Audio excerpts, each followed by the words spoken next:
Your dog has been loving you in ways you have never been taught to recognize. And the moment you understand what those ways are asking for in return, every ordinary day you share with your dog will never feel the same again.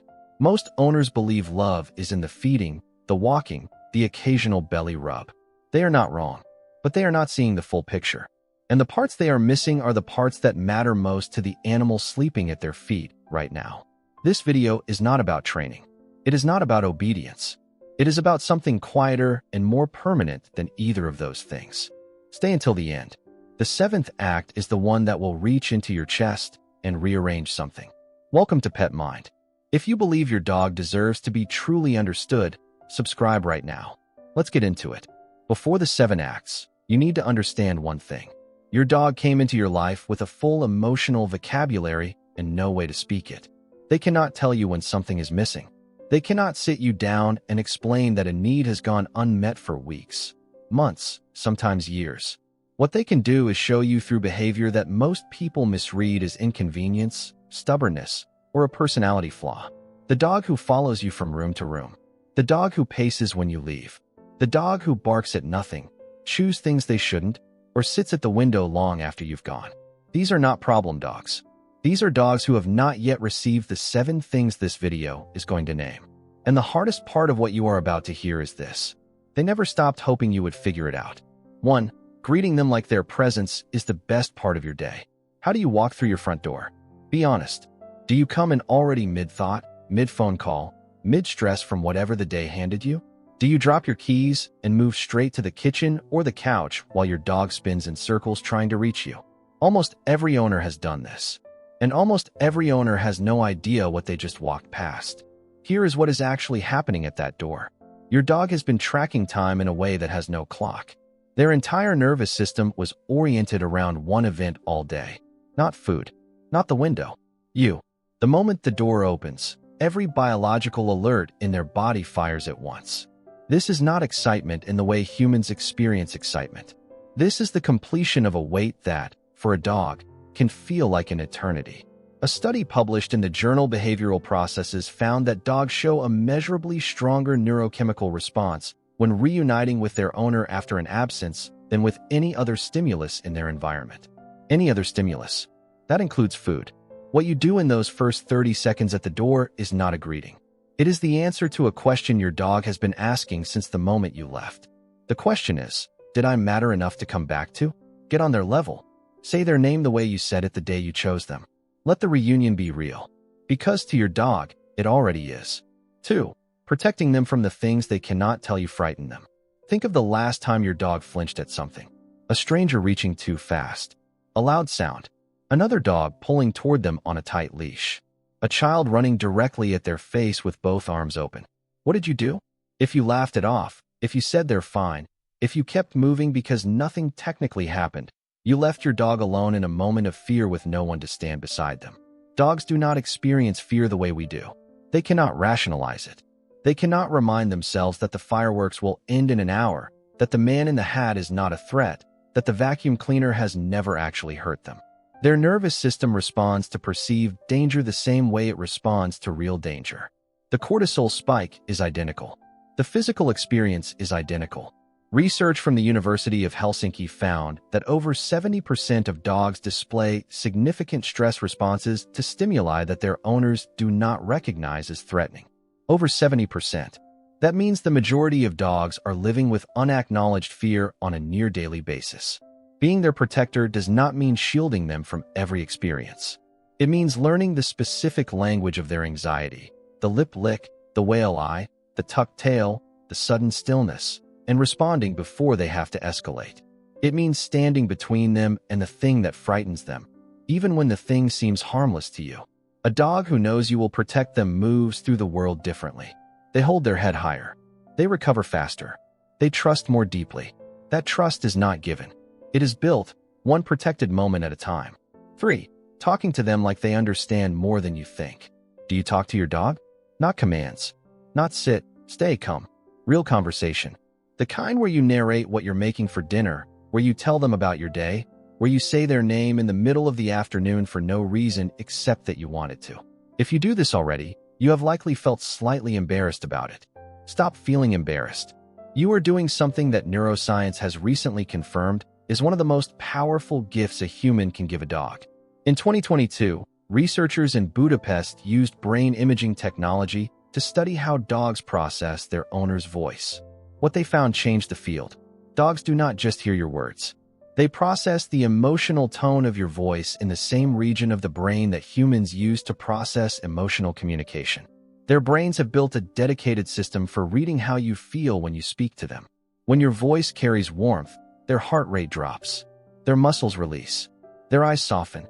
When your voice is flat, distracted, or sharp, their nervous system stays alert, waiting, bracing. Your voice is not background noise to your dog. It is information. It is reassurance. It is the sound that means the world is still safe and the person I love is still here. Talk to them, often, softly, with the warmth you feel, but sometimes forget to say out loud.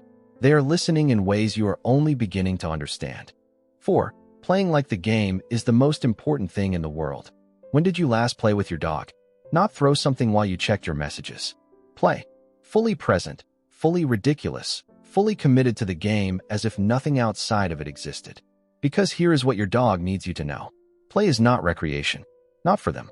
Play is the language through which they confirm that they are capable, alive, and seen. Every breed on Earth, from the heaviest giant to the smallest companion, carries biological drives that exist specifically to be expressed through play. The chase, the catch, the wrestle, the release. These are not quirks.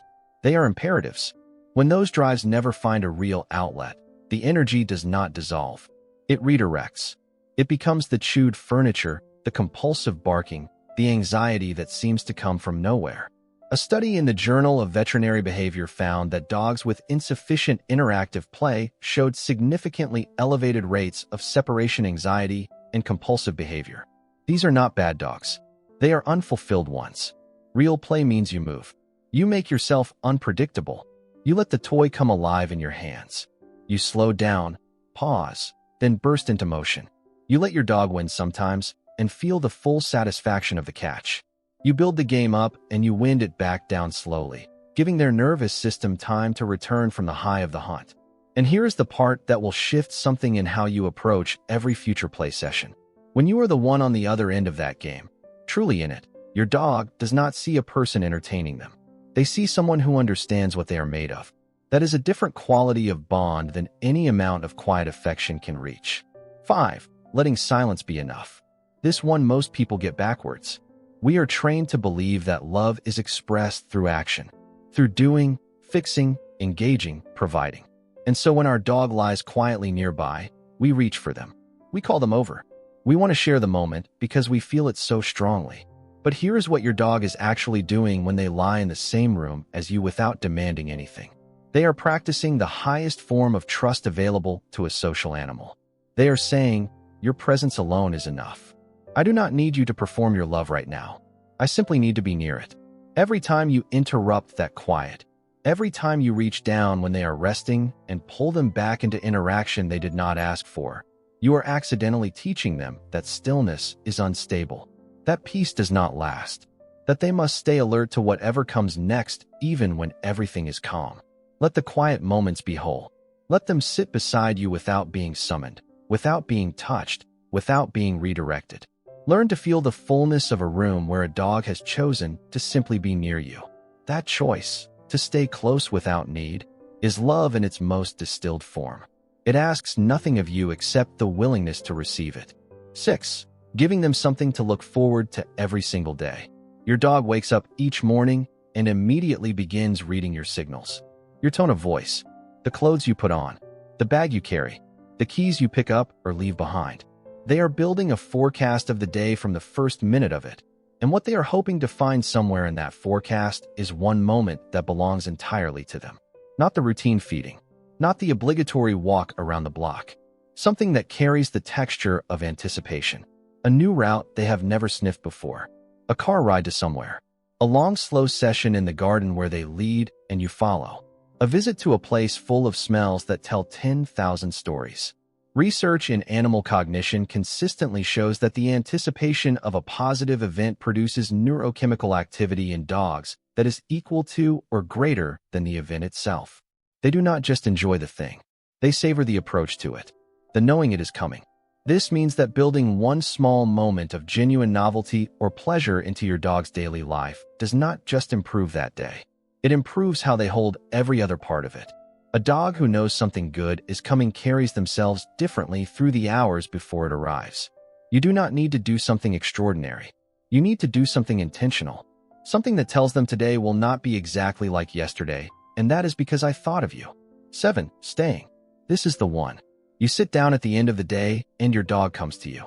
Not because you called them, not because you offered anything. They simply come, slowly, deliberately, and they press their body against yours, or they drape themselves across you, or they tuck themselves into the small space between your leg and the armrest, and they close their eyes. Everything there is vulnerable in that moment. Sleep is the most defenseless state any living creature can enter, and your dog has chosen to enter it touching you. In the wild, no animal sleeps pressed against another unless something deep in its biology has made a decision that goes beyond preference. It is not comfort they are seeking. It is a declaration. Out of every surface, every corner, every safe and quiet space available to them in the world, they have chosen the exact coordinates of your body. And the way you respond in that moment either honors the declaration or slowly, quietly erodes it. Every time you stay still, every time you let your arm go numb and do not move them, every time you choose inconvenience over disruption, you are not just being kind. You are answering them in the only language that reaches all the way down to where their trust lives. Think back to everything this video has covered. The reunion at the door that said you matter. The voice that told them the world was safe. The protection that said I see what frightens you. The play that said I know what you are made of. The silence that said your presence is enough. The daily gift that said I thought of you today. Every one of those acts was a deposit.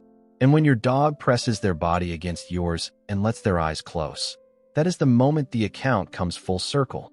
That is every deposit arriving all at once, made physical. It was never just a dog falling asleep. It was everything you built together, held in a single, quiet, irreversible moment. If something in this video changed the way you see your dog, share it with someone who loves their dog and deserves to feel this too. Subscribe to Pet Mind.